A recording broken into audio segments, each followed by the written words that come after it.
Hello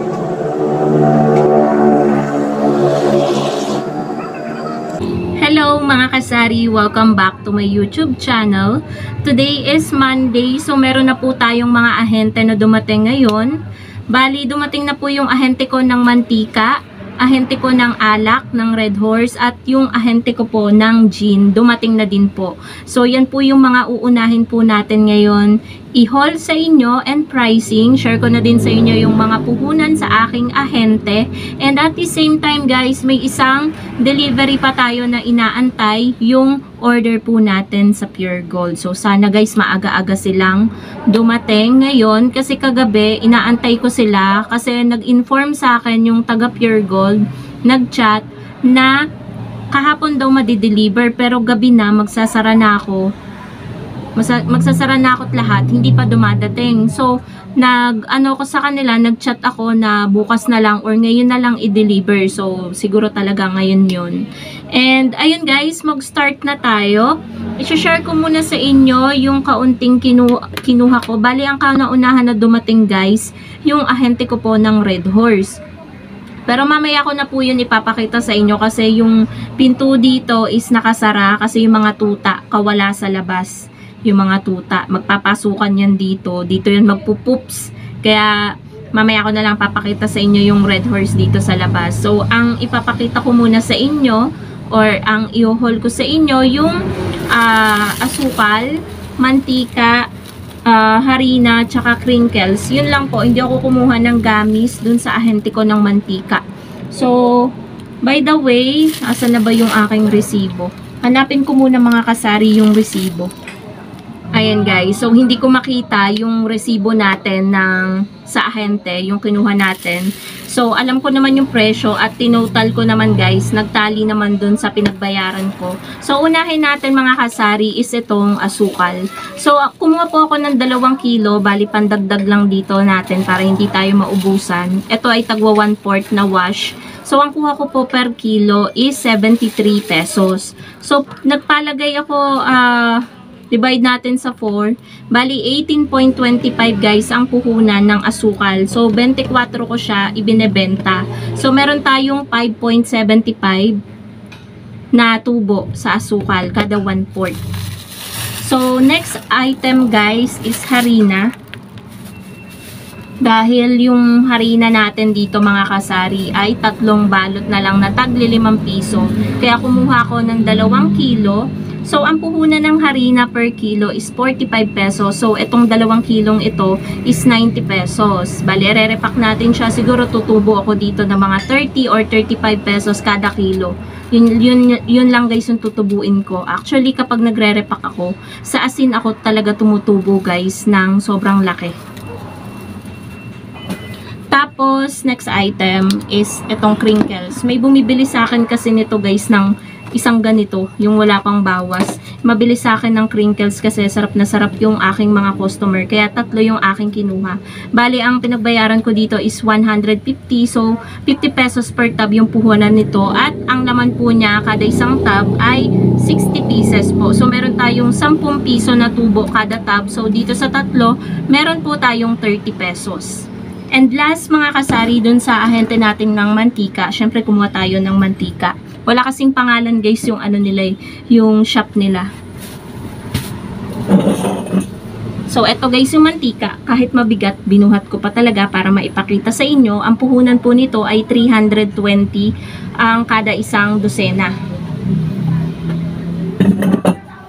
So 320, ayan ang liwanag. Divided by 12, puhunan po ng mantika ay 26.66. So, iles natin yung 35 na bentahan natin. May tubo tayo na 8 pesos kada bote. Yun po yung tubo natin sa mantika. Alam ko guys, sa mga ibang tindahan dito, ang mantika pa rin nila ay 40 pesos pa din yung bentahan nila. Kaya, mas mura pa rin sa akin ng 5 piso. Kaya kapag bumibili sa akin si customer, wala silang reklamo kapag 35 pa rin yung bentahan ko. Actually, pwede na nga akong magbaba kahit mga 32 or 34. Kaso nga, hindi fix guys ang presyo ng mga paninda ngayon. Tataas bababa, tataas, bababa. Parang ganon. Kaya yung presyo natin, hindi din tayo pa ganon-ganon. Kasi malilito yung customer kung pa ganon-ganon din yung ating presyo. So, next guys, may ahente din ako guys ng gin. Sayang, dapat pala hindi na ako bumili. Kasi kahapon guys, ulan na ulan, namili kami ni partner sa Gyms. Doon na rin ako bumili ng 4. Dahil naubusan ako guys ng 4. Bumili ako ng 5 peraso. So sayang, padating pala ito, nawala sa isip ko. Di sana sa kanila na rin ako nakakuha ng 4. Pero ngayon guys, meron pa naman akong gin bilog dito. Nagdagdag lang ako ng kalahati. Bali 12 pieces to ng gin bilog. Ang puhunan po sa kanila ay 65 pesos kada bote ng gin bilog. So mas mababa po siya kaysa sa dali kasi ahente po ito eh. Ayan po. Oh. Bali ang pinagbayaran ko ay 780. Ang bentahan ko po ng gin bilog ay 75 pesos. Bali tumutubo po ako kada isang gin. Tumutubo po ako ng 10 pesos. Alam ko guys sa iba, ang bentahan na nito ay 80. Kasi dati nga guys, 75 na talaga bentahan ko nito. Pero nung nagtaas, 75 pa rin ako kasi sa ibang tindahan dito, 75 pa din. Eh ayoko naman na ako mataas tapos sa kanila mababa. Syempre, mawawalan tayo ng customer doon. Kaya nilevel ko na lang sa presyo ng ibang tindahan kahit bumaba yung tubo natin dito. At least kahit papano lumilevel tayo sa kanila. Ibig sabihin nun, yung customer sa atin pa din bumibili. Ganun. So, eto guys, bali 12 pieces. Kunin ko lang dito sa baba. Ayan. Medyo mabigat kasi eh. Ayan.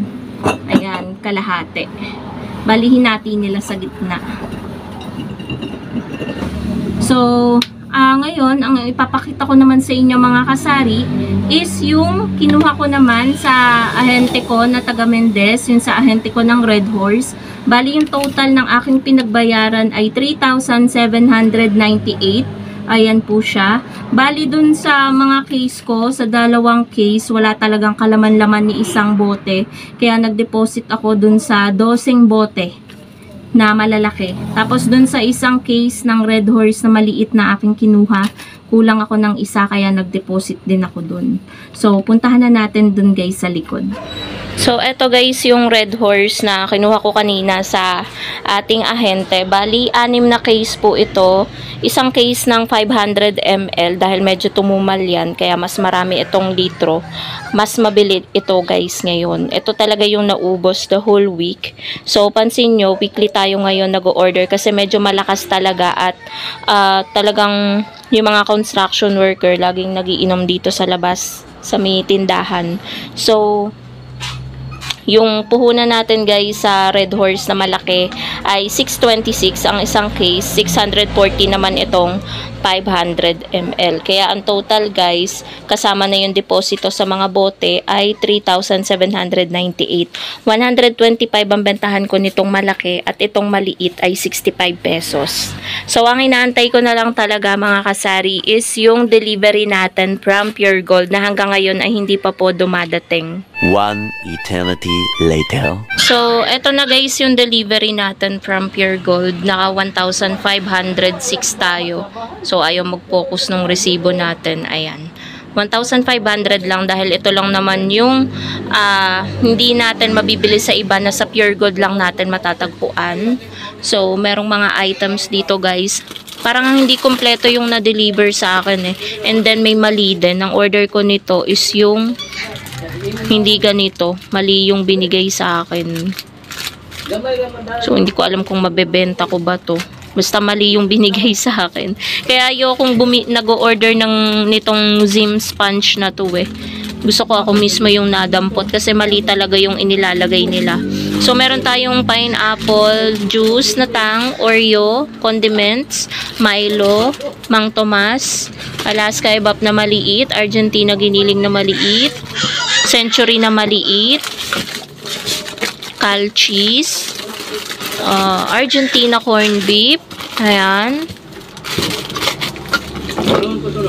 Tapos, mga chichirya. Ayan guys, may patata, alibaba, rinbi, mangwan, piatos, chipi, and then 5 maliliit na sunrocks. Nag-aaway-away yung tuta.